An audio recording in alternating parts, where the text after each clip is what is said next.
Alright, hi, Richard Moore here from 8-Step-Startup. So I'm giving a tip of the day for startup business owners every day for 30 days. And today's startup tip is about pivoting. So a little while back I was in touch with best-selling author of Disrupt You, a guy called Jay Samit. And he gave me some great advice for the 8-Step Startup course. But one of the things he said in particular was that you mustn't be afraid to pivot. So it's interesting this because what you want to be able to do is recognize that when you test your product on the front line, your customers or potential audience may come back with data for you, as in a reaction or feedback that you're not quite happy with because actually you wanted it to be something different. And that data may suggest that actually you need to pivot and do something slightly different.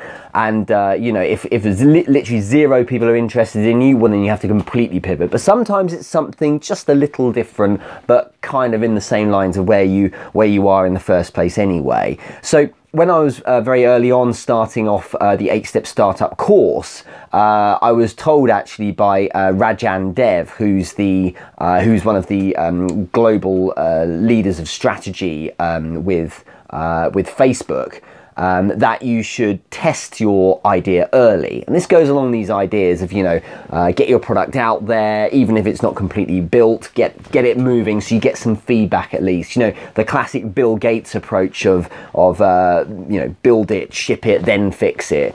And I did this with what was originally 7-Step Startup, but there was an additional potential strand that so many people were showing a great amount of interest in that ultimately the frontline data, if you like, was suggesting to me that I should really add this 8th strand. So it in fact then became 8-Step Startup. And you know, that was a massive wrench because I'd already started a lot of things. I'd started building my website and all of the different things around it. But in reality, if it wasn't going to fly as well as 8-Step Startup was, well, I had to suck it up and actually build it as 8-Step Startup instead.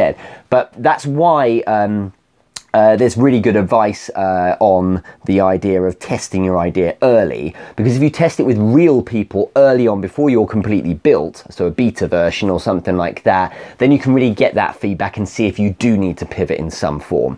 You'll find that pivoting is necessary potentially throughout the whole you know, lifetime of the business, but early on you've got to be ready to be agile in this sense. So Jay Samit was really helpful there, and it made me feel that actually if I shouldn't be afraid to pivot, then if a change needs to happen in what the business looks like or its proposition, well then let's make it. If it feels right, if the logic's there, but importantly, if you do your research, as Rajan Dev from Facebook told me, and if you test that data, well then actually I should probably make the change rather than, you know, fight stubbornly. One man against the entire market is probably best to react to what people would want. But don't let that completely dissuade you from doing certain things, because the last thing to add here is to bear in mind the likes of Apple, who have a philosophy well known of, rather than asking what customers want and supplying them with that, so a reactive approach, what Apple's quite famous for doing